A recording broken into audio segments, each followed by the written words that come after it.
तो गांव-गांव के आदिवासी अपने नेता को देखकर खुशी-खुशी दृढ़ निश्चय कर संगठित हुए। विद्रोह का नगाड़ा गांव-गांव बजने लगा।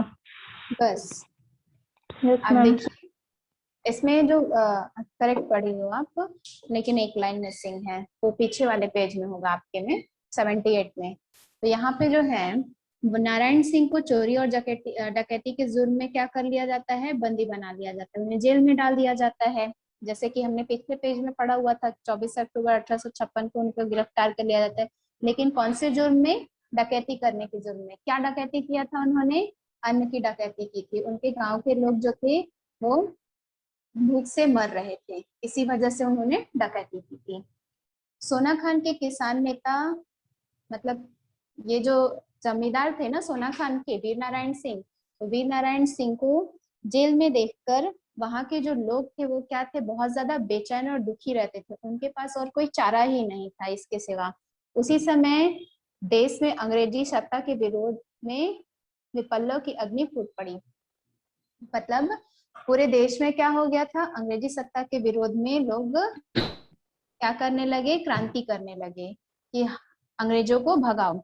इसका लाभ उठाकर सोना खान के जो किसान थे वो क्या करने लगे, संभवतः संबलपुर के विद्रोही नेता क्रांतिकारी सुरेंद्र साय से संपर्क किया। किससे संपर्क किया, क्रांतिकारी सुरेंद्र साय से उन्होंने संपर्क किया। किसने, सोना खान के जो वहां पे किसान थे उन्होंने क्रांतिकारी सुरेंद्र साय से संपर्क करके उनकी मदद लेकर वीर नारायण सिंह को रायपुर के जेल से वहां से निकलवाने की योजना बनाई। और 10 माह 4 दिन बंदी रहने के बाद वीर नारायण सिंह 3 और लोगों के साथ क्या हो गए, भाग निकलने में सफल हो गए।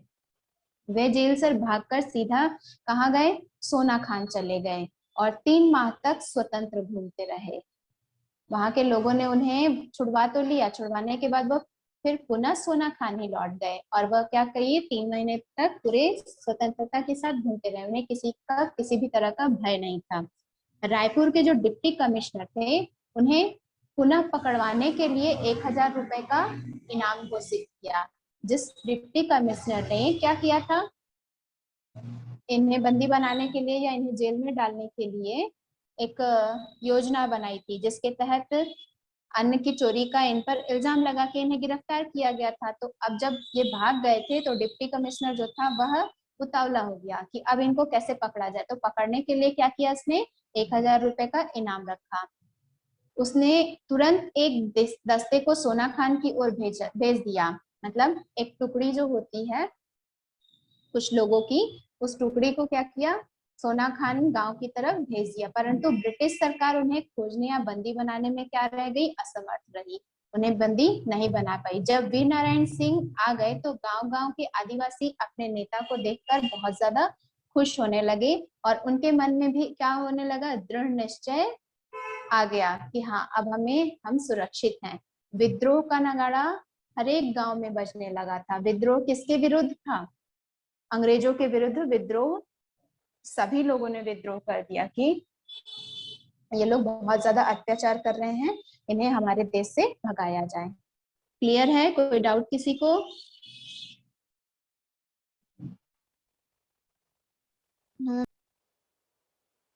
चलिए आगे का पढ़िए, कौन पढ़ेगा?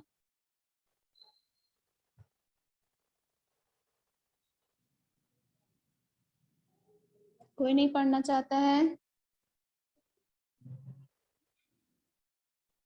अभी कौन पढ़ रहा था, अनिष्का? Yes ma'am, Vanshika. हाँ पढ़िए बेटा, आप ही पढ़िए। Yes ma'am. नारायण सिंह भली भांति जानते थे कि अंग्रेज सरकार उन्हें बखूबी नहीं और जल्दी से जल्दी गिरफ्तार करने के लिए पूरी ताकत लगा देगी, और ऐसा हुआ भी। नारायण सिंह ने परिणामों की तनिक भी परवाह किए बिना अंग्रेजों के विरुद्ध संघर्ष का शंखनाद जारी रखा। जमींदार नारायण सिंह के साहसिक कार्यों ने जनहित कार्यों में संलग्न होकर अंग्रेजों का विरोध अपने ही हिम्मत के साथ ही स्थान पहुंचकर नारायण सिंह ने 500 बंदूकधारियों की एक सेना एकत्र करने में सफलता पाई। उन्होंने हथियार एवं गोला बारूद बड़ी मात्रा में एकत्र किए और सोना खान पहुंचने वाले प्रत्येक रास्ते पर जबरदस्त मोर्चाबंदी कर दी। रायपुर के डिप्टी कमिश्नर इलियट को नारायण सिंह के जेल से निकलने और सोना खान पहुंचने का समाचार जब से मिला था, उसकी नींद हराम हो गई थी। रायपुर में अंग्रेजों की फौज थी, परंतु इलियट को उस पर पूर्ण विश्वास नहीं था। यह रायपुर स्थित फौज के प्रति अविश्वास का ही परिणाम था कि नारायण सिंह के विरुद्ध कार्यवाही करने में इसलिए इलियट को पूरे 20 दिन लग गए। जनहित में वीर नारायण सिंह का संघर्ष अंग्रेजों से प्रारंभ हुआ। छत्तीसगढ़ में 1857 की क्रांति का नेतृत्व उन्होंने किया। अंग्रेजों ने इसे विद्रोह माना था। जिले के अव्यवस्थित प्रशासन के कारण विद्रोह के लिए उपयुक्त अवसर था। सोना खान गांव को खाली करा दिया। पास की पहाड़ी से मोर्चाबंदी की गई। सोना खान की ओर आने वाले हर रास्ते पर नाकेबंदी करवाकर मजबूत दीवारें खड़ी करवा दी गई। निकट के गांवों से रसद, शस्त्र, गोला बारूद आदि इकट्ठे किए और साहस के साथ मोर्चा संभाला। आगे का भी पढ़ लो। Yes ma'am. उन्होंने अंग्रेजों के विरुद्ध खुली बगावत का ऐलान कर दिया था। उनकी गिरफ्तारी अंग्रेज डिप्टी कमिश्नर के लिए प्रतिष्ठा का प्रश्न बन चुकी थी, तो नारायण सिंह के लिए आत्मसम्मान और देश की सुरक्षा व आजादी की बात बन गई थी। लेफ्टिनेंट ग्रांट के नेतृत्व में पैदल एवं घुड़सवार सेना की एक टुकड़ी बिलासपुर से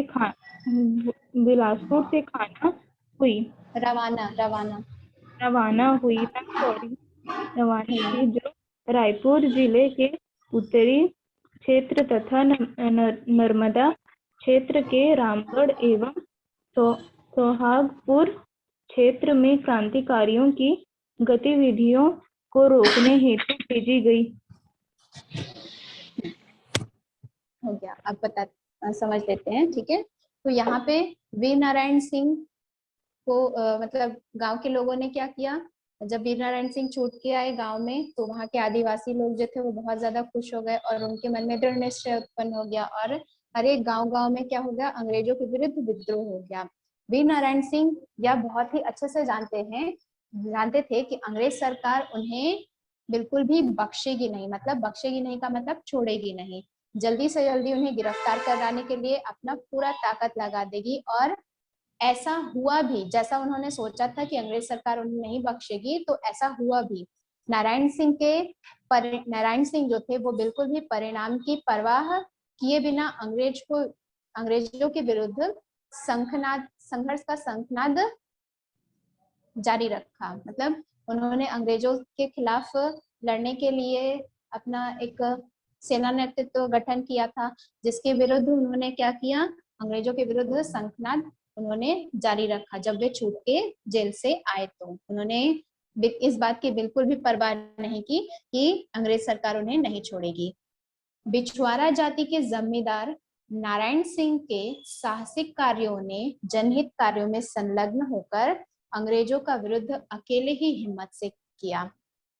वीर नारायण सिंह जो थे वो बिछवाड़ा जाति के थे, तो उन्होंने ये साहसिक कार्य पूरे जनहित, मतलब जनहित का मतलब होता है लोगों के लिए किया गया कार्य, अन्य लोगों के लिए, तो अन्य लोगों के लिए वह पूरे साहस और हिम्मत के साथ अकेले ही अंग्रेजों के विरुद्ध कार्य कर रहे थे। सोना खान पहुंचकर वीर नारायण सिंह 500 बंदूकधारियों की एक सेना एकत्र करने में सफल हो पाए।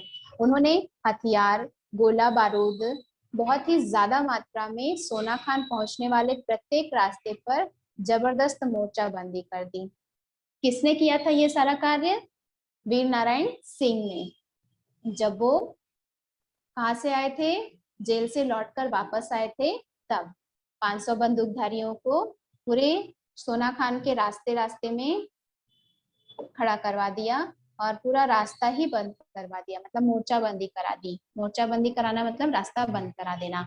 इसके बाद रायपुर का जो डिप्टी कमिश्नर था, जिसने चाल चल के वीर नारायण सिंह को गिरफ्तार किया था, वह क्या हो गया था, बहुत ज्यादा उतावला हो गया था। उसकी नींद जो थी वो हराम हो गई थी। क्यों हराम हो गई थी? क्योंकि वीर नारायण सिंह जो था उसके जेल से, वीर नारायण सिंह उनके जेल से भाग गए थे इसी वजह से, और वो बौखला गया था। रायपुर में अंग्रेजों की फौज थी, परंतु जो इलियट नामक कमिश्नर था, वो क्या था, उन पर बिल्कुल भी विश्वास नहीं करता था। अंग्रेजों के जो सिपाही थे उन पर। यह रायपुर स्थित फौज के प्रति अविश्वास का ही परिणाम था। जो रायपुर में फौजी स्थित थे उन पर बिल्कुल भी विश्वास नहीं करता था। यह उसी का परिणाम था कि वीर नारायण सिंह के विरुद्ध कार्यवाही करने में उसे पूरे 20 दिन लग गए। जनहित में वीर नारायण सिंह का संघर्ष अंग्रेजों के प्रति आरंभ हो चुका था। छत्तीसगढ़ में 1857 की क्रांति का नेतृत्व उन्होंने किया। ठीक है। इसके बाद अंग्रेजों ने इसे विद्रोह माना था। जिले के अव्यवस्थित प्रशासन के कारण विद्रोह के लिए उपयुक्त अवसर था। वहां पे व्यवस्था जो थी, प्रशासन की जो व्यवस्था थी, वह बिल्कुल ही गड़बड़ हो गई थी, खराब थी, अच्छी नहीं चल रही थी। इसी वजह से वहां का जो ये अवसर था वो बहुत ही ज्यादा उपयुक्त था। इसलिए सोना खान गांव को खाली करा दिया। किसने खाली कराया? वीर नारायण सिंह ने पूरी तरह से खाली करा दिया कि वहां पे रहने वाले जो भोले भाले लोग हैं उनको किसी तरह का, किसी भी प्रकार का कोई भी नुकसान ना हो।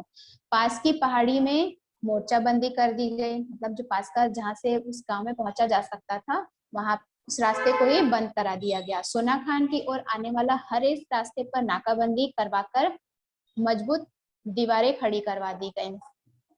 सोना खान की तरफ जितने भी रास्ते आते थे उन सभी रास्तों पे मोर्चाबंदी कर दी गई थी। सिपाही खड़े थे और वहां पे बड़ी बड़ी मोटी मोटी दीवारें खड़ी करा दी गई थी, जिससे कि अंग्रेज उधर ना पहुंच पाए। निकट के गांव से रस्त्र शस्त्र गोला बारूद, मतलब वहां से सामान, खाने पीने का सामान, शस्त्र, गोला बारूद इत्यादि सभी चीजें इकट्ठी कर ली गई और बिल्कुल ही पूरे दृढ़ निश्चय और साहस के साथ उन सभी मोर्चों को संभाला गया। समझ आया? इसके बाद लास्ट वाला पैराग्राफ आपका बचा है। उन्होंने अंग्रेजों के विरुद्ध खुली बगावत का ऐलान कर दिया। जब वो भाग के आए तो उनके अंदर और भी ज्यादा साहस आ गया और अंग्रेजों के खिलाफ उन्होंने संघर्ष का शंखनाद कर दिया था। अब वो क्या कर दिए? खुली बगावत का ऐलान कर दिए। उनकी गिरफ्तारी अंग्रेज डिप्टी कमिश्नर के लिए उनकी प्रतिष्ठा का प्रश्न बन गया था। प्रतिष्ठा का प्रश्न बन गया मतलब एक सवाल उठ गया था कि आपके जेल में बंद होते हुए भी कैसे भाग गया ये वीर नारायण सिंह, कैसे भाग गए? तो उनके प्रतिष्ठा पर प्रश्न आ गया था। तो वीर नारायण सिंह के लिए आत्मसम्मान और देश की सुरक्षा, आजादी की बात आ गई।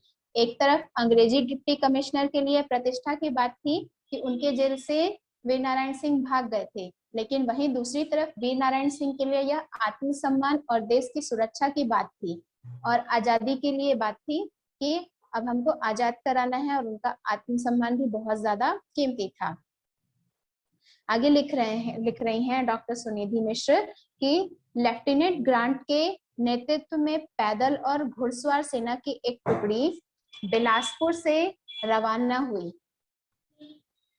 यहाँ पे लेफ्टिनेंट ग्रांट नामक कोई व्यक्ति था जिसके नेतृत्व में, मतलब उसके साथ चलने वाले पैदल और घोड़े पर सवार होकर कुछ सेना की टुकड़ी बिलासपुर से रायपुर के लिए रवाना हुई, मतलब चल दी। रवाना हुई का मतलब चल दी। ठीक है।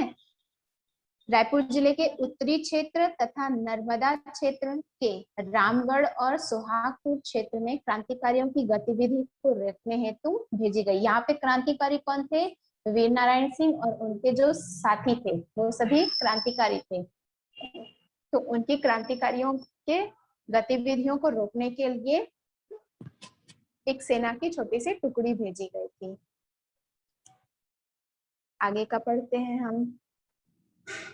आगे के पैराग्राफ में ma'am can I read? 1 minute. अभी तक कहाँ थी कोमल?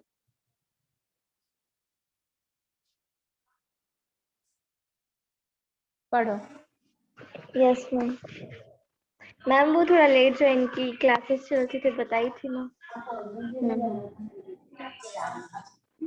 पढ़ो। Yes ma'am.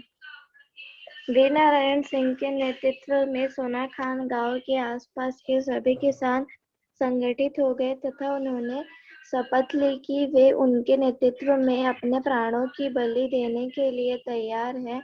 वस्तुतः यह छत्तीसगढ़ का पहला किसान संगठन था और वीर नारायण सिंह छत्तीसगढ़ के प्रथम किसान नेता थे। किसानों में चेतना फैलाकर उनकी शक्ति को संगठित कर अत्याचारी शासन से लोहा लेने का कार्य प्रथमतः वीर नारायण सिंह ने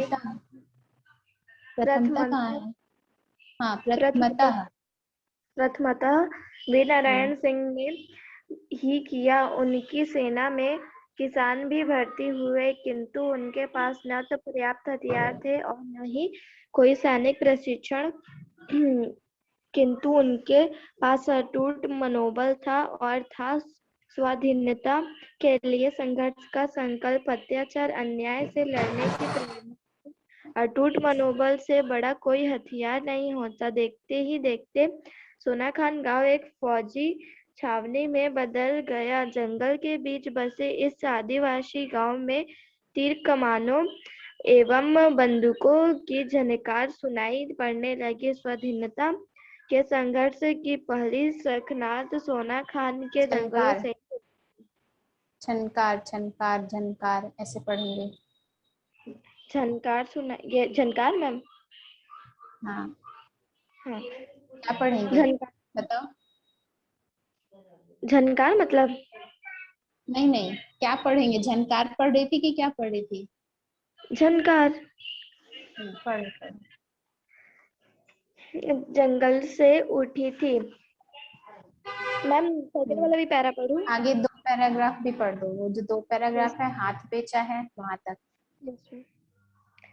इसी बीच अंग्रेजों के नेतृत्वकर्ता स्मिथ को मंगल नामक व्यक्ति से सूचना मिली कि समयाभाव के कारण नारायण सिंह नाकेबंदी का कार्य पूर्ण नहीं कर सका है तथा अवरोध हेतु खड़ी दीवार अपूर्ण है। स्मिथ ने अपने अधीनस्थ जमींदारों के कतिपय सहायकों को घाटी की पूर्ण नाकेबंदी हेतु आदेशित किया तथा 80 सैनिक और नियुक्त किए।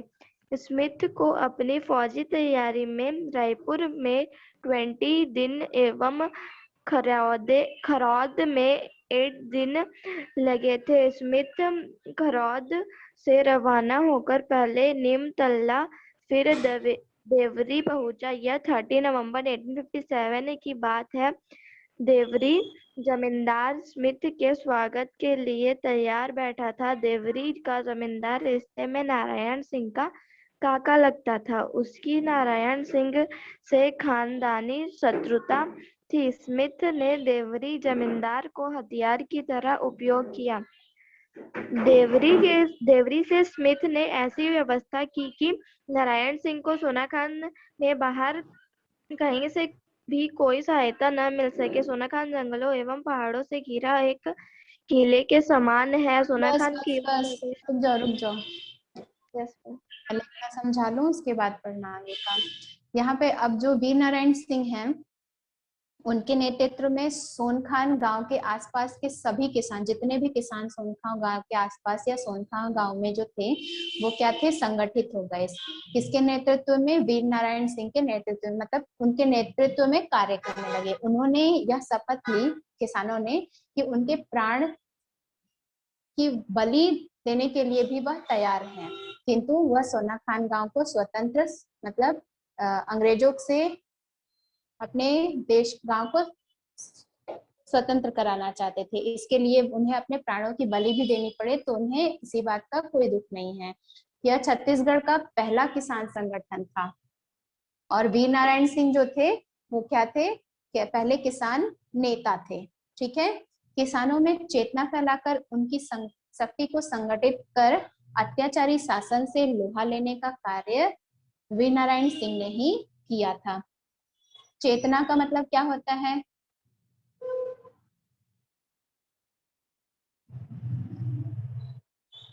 मैम चेतावनी। नहीं,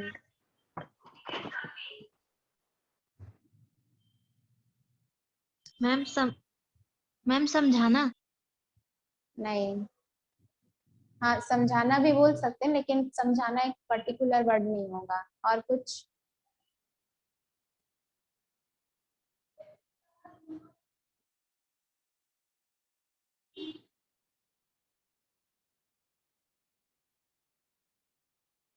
कोई नहीं बताएगा? मैम नहीं पता। वही लग रहा है। चेतना मीन्स होता है जागरूकता फैलाना, किसी को किसी कार्य के लिए जागरूक करना। तो वीर नारायण सिंह ने किसानों में जागरूकता फैलाई और उनकी शक्ति को संगठित कर मतलब उनको एक साथ कर अत्याचारियों से लोहा लेने का कार्य किया। लोहा लेने का कार्य मतलब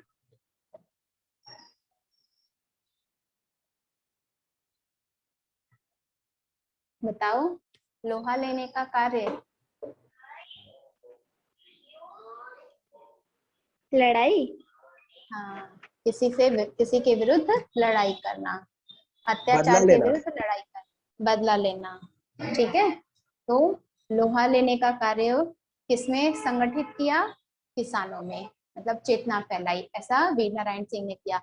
उनकी सेना में किसान भी भर्ती हुए, किंतु वीर नारायण सिंह की जो सेना उन्होंने तैयार की थी उस सेना में पर्याप्त हथियार नहीं था, किसी के पास किसी भी तरह का कोई भी सैनिक प्रशिक्षण नहीं था। लेकिन उनके पास जो था अटूट मनोबल था, मतलब बिल्कुल भी उनका मनोबल हिल नहीं सकता था, ऐसा उनके अंदर मनोबल वीर नारायण सिंह ने भर दिया था। स्वाधीनता के लिए वे संघर्ष का संकल्प लिए थे। स्वाधीनता मतलब क्या होता है?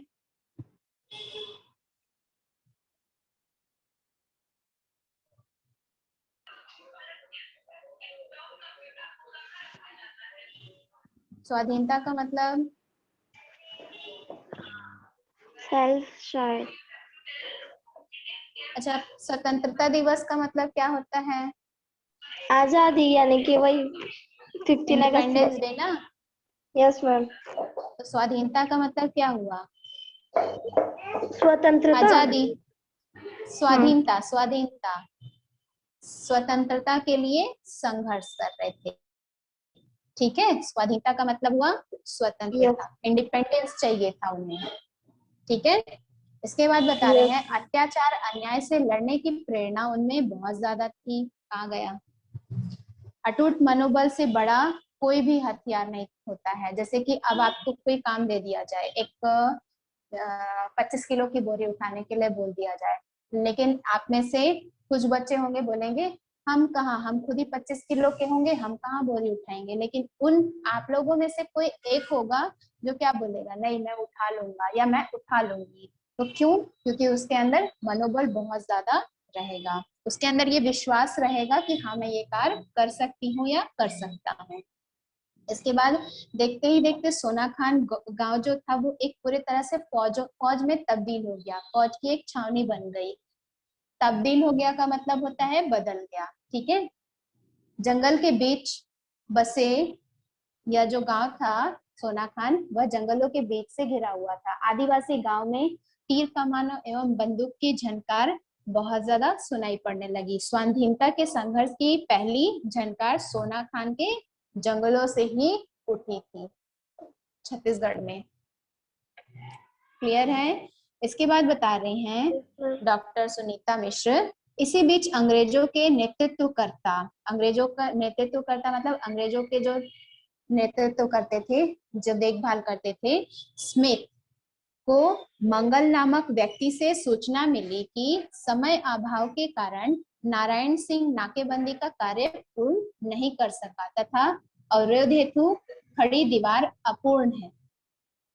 ऐसा मंगल नामक व्यक्ति से स्मिथ को सूचना मिली, जो कि अंग्रेज का नेतृत्व करता था। स्मिथ ने अपने अधीनस्थ जमींदारों के कतिपय सहायकों को घाटी की पूर्ण नाकेबंदी हेतु आदेश किया तथा 80 सैनिक और नियुक्त किए। अब यहाँ पे जो स्मिथ नारायण सिंह थे, वो एक जगह की दीवार खड़ी करने में और वहां पर नाकेबंदी कर पाने में असमर्थ रहे। तो स्मिथ को जैसे ही खबर मिली कि वहां पे नाकेबंदी नहीं हुई है, वहां दीवार खड़ी नहीं हुई है, दीवार अधूरी बनी है, तो उसने क्या किया, अपने सैनिकों को वहां पे 80 सैनिकों को वहां पे लगा दिया, खड़ा कर दिया और पूरी तरह से वहां पे नाकेबंदी करा दी गई। मतलब नाकेबंदी करना मतलब बंद कर दिया जाना, रास्ता बंद कर दिया जाना। ठीक है। स्मिथ को अपनी फौजी तैयारी में रायपुर में 20 दिन एवं खरौदे में 8 दिन लग गया। स्मिथ जो था उसे रायपुर में पूरे 20 दिन लगे और खरौदा जो गांव है वहां पे पूरे 8 दिन लगे। स्मिथ खरौदा से रवाना होकर पहले नीमतल्ला गांव पहुंचा, फिर देवरी पहुंचा। यह 30 नवंबर 1857 की बात है। देवरी का जो जमींदार था, स्मिथ के स्वागत के लिए, स्मिथ कौन था, अंग्रेज का नेतृत्व करता, तो अंग्रेज के नेतृत्व करता स्मिथ के स्वागत के लिए देवरी गांव का जो जमींदार था वह खड़ा था उनके लिए कि वो आए और वो उनका स्वागत करे। जैसे ही देवरी का जमींदार, और देवरी का जो जमींदार था वो रिश्तेदारी में वीर नारायण सिंह का क्या लगता था, काका लगता था। काका मतलब बड़े पापा। ठीक है। उनकी जो शत्रुता थी वीर नारायण सिंह के परिवार के साथ, वो खानदानी शत्रुता थी। मतलब खानदान पीढ़ी दर पीढ़ी चलती आ रही थी, उनके पापा से होगा, उनके दादा से होगा, इस तरह से खानदानी शत्रुता थी। स्मिथ ने देवरी के जमींदार का उपयोग या यूज बोल लीजिए बिल्कुल हथियार की तरह किया। जयचंदो एवं मीर जाफरों ने ही इस देश को सदा विदेशी शक्तियों के हाथ बेचा है। जयचंदो एवं मीर जाफरों का मतलब क्या होता है, लालची और चापलूस। ठीक है। जो कहा जाता है ना कि ये लालची है, वो लालची है, चापलूस है वगैरह वगैरह, तो इसने ही कुछ किया होगा, इसके लालची है, लालच आया होगा इसके मन में, तो इसने देश को बेच दिया। तो वही हो गया। जयचंदो एवं मीर जाफरों ने विदेशी शक्तियों को ही अपना देश पूर्ण रूप से बेच दिया था, वरना हमारा देश जो था वो सोने की चिड़िया कहा जाता था। सोने की चिड़िया इसलिए कहा जाता था क्योंकि यहाँ पे बहुत ज्यादा सोना था, जिसे अंग्रेज लूट लूट के अपने शहर में लेके चले गए। समझ आया? लास्ट वाला पैराग्राफ कोई पढ़ेगा?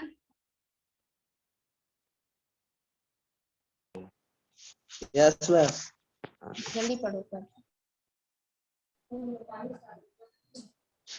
देवरी से स्मिथ ने ऐसी व्यवस्था की कि नारायण सिंह को सोना खान में बाहर कहीं से भी कोई सहायता न मिल सके। सोना खान जंगलों एवं पहाड़ों से घिरा है, एक किले के समान है। सोना खान की ओर प्रवेश के सारे रास्ते को अवरुद्ध कर स्मिथ 1 दिसंबर 1957 को प्रातःकाल देवरी से सोना खान पर आक्रमण करने हेतु रवाना हुआ। आक्रमण के समय देवरी जमींदार महाराज साय और शिवरी नारायण का बाला पुजारी भी साथ थे। देवरी जमींदार स्मिथ की फौज का पथ प्रदर्शन कर रहा था। स्मिथ की फौज जब सोना खान के 3 फरलांग दूर रह गई थी तब एक नाला पड़ा। उस समय 10 बजा होगा। नारायण सिंह के सिपाही ने स्मिथ की सेना पर असमाक हमला कर दिया। दोनों सेनाओं में घमासान युद्ध प्रारंभ हो गया। तोप एवं बंदूकों से हमले प्रारंभ हो गए। स्मिथ लिखता है, किंतु हम आगे बढ़ते रहे तथा सुरक्षित रूप से दोपहर तक सोना खान पहुंच गए। हरिठाकुर मत का मत है कि प्रारंभ में 10 बजे स्मिथ को प्रथम आक्रमण की समय भारी नुकसान हुआ था, परंतु ठीक समय पर सैन्य मदद मिले जाने से वे आगे बढ़ते ही चले गए। नारायण सिंह के सिपाही इस बाढ़ को रोकने में असमर्थ रहे, अतः नारायण सिंह जंगलों की ओर चले गए। ताकि अवसर मिलते ही पुनः आक्रमण कर सके। स्मिथ ने लिखा है कि हम शीघ्रता से पैदल ही नारायण सिंह के घर तक गए। यह भी अन्य गांवों की तरह रिक्त था। हमने वहां गोली चालन किया और उसके घर से पहाड़ियों तक पहरा लगवा दिया, किंतु पहाड़ियों पर तब तक हमला न करने का दृढ़ संकल्प किया था जब तक कि कटनी से लोग सहायता के लिए न आ कटंगी जाएं, कटंगी ताकि दोनों ओर से उन पर हमला किया जा सर सके। किया जा बस सके। पहाड़ी इसके के बाद ऊपर भी बस बस भीषण बस बेटा, गोलाबारी। इसके बाद कल पढ़ना, रुक जाओ, टाइम लेफ्ट होने वाला है, ठीक है। तो यहाँ पे जो देवरी ने स्मिथ देवरी ने तो कोई कुछ पूछ रहा है कोमल? Yes ma'am. कुछ नहीं, आपका माइक म्यूट नहीं था, इसी वजह से आवाज आ रही थी तो मैंने पूछा। Sorry ma'am. कोई बात नहीं।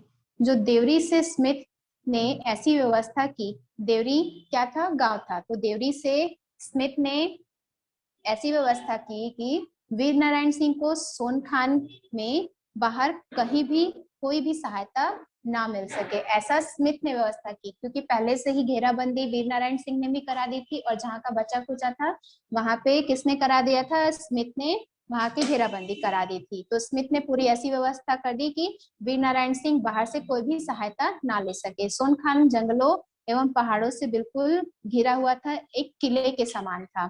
सोना खान की ओर प्रवेश के सारे रास्ते अवरुद्ध कर स्मिथ 1 दिसंबर 1957 को प्रातःकाल देवरी से सोनखान पर आक्रमण करने हेतु रवाना हुआ था।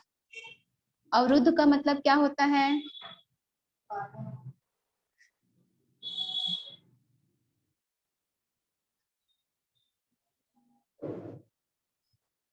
क्या मैम? अवरुद्ध, यस मैम। अवरुद्ध क्या का मतलब क्या होता है? रास्तों को अवरुद्ध करना। मैम? उसके खिलाफ। नहीं, रोकना। बिल्कुल ठीक, रास्तों को बंद कर देना या रोक देना, ठीक है। तो रास्तों को स्मिथ ने क्या कर दिया था? बिल्कुल बंद कर दिया था। और 1 दिसंबर 1957 को सुबह सुबह देवरी से सोनखान के लिए रवाना हो गया, क्योंकि उसे वहां पर आक्रमण करना था, सोनखान पर। आक्रमण के समय देवरी का जो जमींदार था महाराज साय, क्या नाम था? महाराज साय, और शिवरी नारायण का बाला पुजारी भी साथ में था। देवरी जमींदार स्मिथ की फौज का जो था पथ प्रदर्शन कर रहा था। पथ प्रदर्शन कर रहा था मतलब आगे आगे रास्ता दिखा रहा था। स्मिथ की फौज जब सोनखान से बिल्कुल 3 कोस दूर होगी, 3 कोस कह लो या 3 किलोमीटर कह लो दूर होगी, तब एक वहां पे नाला पड़ा। उस समय 10 बज रहे थे। वीर नारायण सिंह के सिपाही जो थे, स्मिथ की सेना को देखकर उन पर बिल्कुल अकस्मात का मतलब होता है अचानक, अचानक हमला कर दिया गया। दोनों सेनाओं में बिल्कुल घमासान युद्ध प्रारंभ हो गया, किंतु वीर नारायण सिंह के सिपाहियों ने स्मिथ की सेना पर अचानक आक्रमण किया था, तो इसलिए स्मिथ को बहुत ज्यादा नुकसान नहीं हुआ होगा, थोड़ा बहुत, लेकिन फिर भी नुकसान हुआ होगा। तोप और बंदूक पर हमले प्रारंभ हो गए थे। स्मिथ ने लिखा है, कोई बुक वगैरह लिखी होगी स्मिथ ने, तो उसमें लिखा है स्मिथ ने, किंतु हम आगे बढ़ते रहे तथा सुरक्षित रूप से दोपहर में सोनाखान पहुंच गए। हरि ठाकुर का मत था कि प्रारंभ से 10 बजे स्मिथ को प्रथम आक्रमण के समय बहुत ज्यादा नुकसान हुआ था, परंतु बिल्कुल सही समय पर सैन्य मदद, मतलब सैन्य मदद, सैनिकों की सहायता मिल गई थी स्मिथ को, तो इसलिए वह आगे बढ़ पाने में सफल हो गया। वीर नारायण सिंह के सिपाही इस बाढ़ को रोक पाने में, मतलब यह बाढ़ का मतलब स्मिथ की जो सेना आगे बढ़ रही थी आक्रमण के लिए, उस बाढ़ को रोक पाने में असमर्थ रहे। अतः वीर नारायण सिंह जंगलों की ओर चले गए, ताकि अवसर मिलते ही फिर से वह स्मिथ की सेना पर आक्रमण कर सके। स्मिथ आगे लिखता है, हम शीघ्रता से पैदल ही नारायण सिंह के घर तक पहुंच गए। यह भी अन्य गांवों की तरह बिल्कुल ही रिक्त था। रिक्त था मतलब खाली था। हमने वहां गोली चालन किया और उसके घर से पहाड़ियों तक पहरा लगवा दिया। जो वीर नारायण सिंह का घर था वहां से लेके पहाड़ तक स्मिथ ने क्या करा दिया? बिल्कुल घेरा करवा दिया कि वहां पर वीर नारायण सिंह या अन्य कोई भी किसान ना पहुंच पाए। किंतु पहाड़ियों पर जब तक हमला न करने का दृढ़ संकल्प किया था, तब तक कि कटंगी से लोग सहायता के लिए ना आ जाएं, ताकि दोनों ओर से उन पर हमला किया जा सके। वहां पे उन लोगों ने क्या किया, गोली चालन के लिए उसके घर पे पहरा लगवा दिया, लेकिन वहां पे जो लोग थे, वहां के जो लोग थे, उनका दृढ़ संकल्प था कि हमें